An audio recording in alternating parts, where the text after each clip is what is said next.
Statement will be placed in the record. Without objection, Mr. Knott will be permitted to participate in today's hearing for the purpose of questioning the witnesses if a member yields him time for that purpose. And we welcome the gentleman. Thank you. I now recognize the chairman of the full committee, Mr. Jordan. Pursuant to the rules, the gentleman is recognized. Thank you, Mr. Chairman. It's my privilege to be here. I'm familiar with one of the witnesses and the company that he comes from, Charlotte Pipe and Foundry. I've had the privilege of touring their facilities. I know them well. And this is a company that does it the right way. They put their heads down. They do great work. They deliver world-class products that will compete against anybody. But what any company cannot compete against is fraud, manipulation, unfair markets, lack of free markets. And Mr. Mueller, thank you for coming to come and testify today. And I want to be quick and to the point. What legislative proposals are you familiar with that could protect industries like yours that benefit not only just North Carolina, but the entire country and then the world by extension? Thank you, Congressman. In addition to the Fighting Trade Cheats Act, which I mentioned, which would impose stiffer penalties on these bad actors, take import licenses away, and allow us a private right of action to enforce U.S. trade law.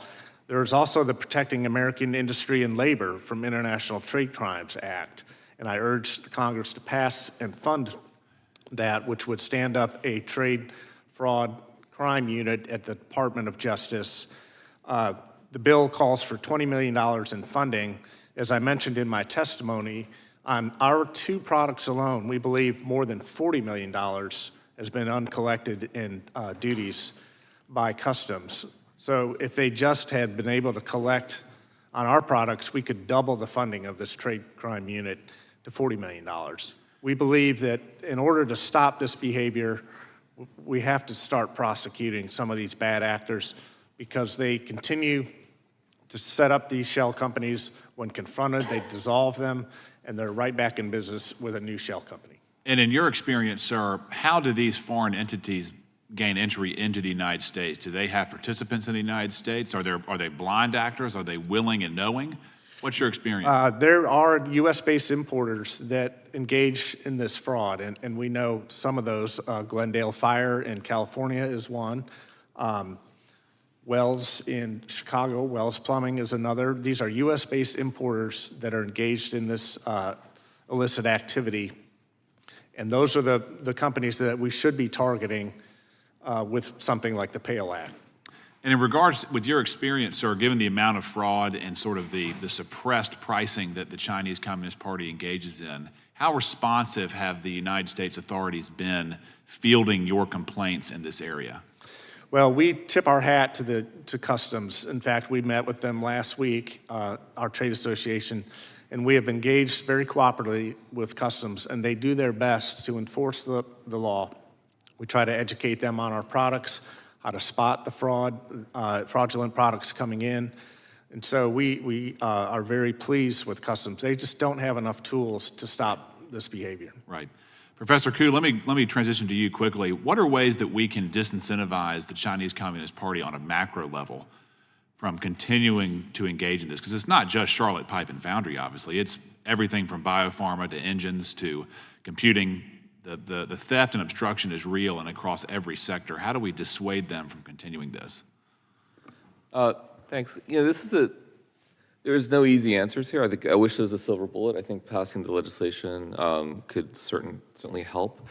I do think that making clear that the first and foremost that we take these things seriously, then that we force bad actors to disclose the network of funding. The problems in transshipment is some of the bigger problems we see is the way the Chinese party state is intertwined with each other.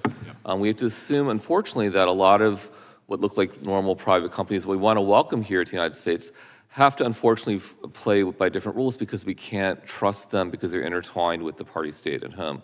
And I think it's just unfortunate that's the way we have to be tougher. We have to demand greater disclosure of connections between Chinese companies and the party sort of or partnership groups that they're involved with. Is there a way to separate doing business with Chinese companies from the Chinese Communist Party? I mean, I think there is. I mean, I think we have to do business with, we should do business with whoever, but I think we have to assume that those companies, which are private much of the time, can be co-opted very quickly in a way that we can't in the United States. Right. Force a private company to do something that the government wants it to do, where so you have to proceed cautiously. It's really just, it's not the United States government's fault, it's China's government's fault for creating this weird web of influence and control that makes, unfortunately, even honest Chinese companies suspect. Yep. To the witnesses, thank you. Mr. Chairman, I yield back. I thank the gentleman. I would note for everyone in attendance the reference to H.R. 1284, which is a bipartisan bill for the private right of action, just to make sure everyone can look that up. I thank you, Mr. Mueller, for mentioning it.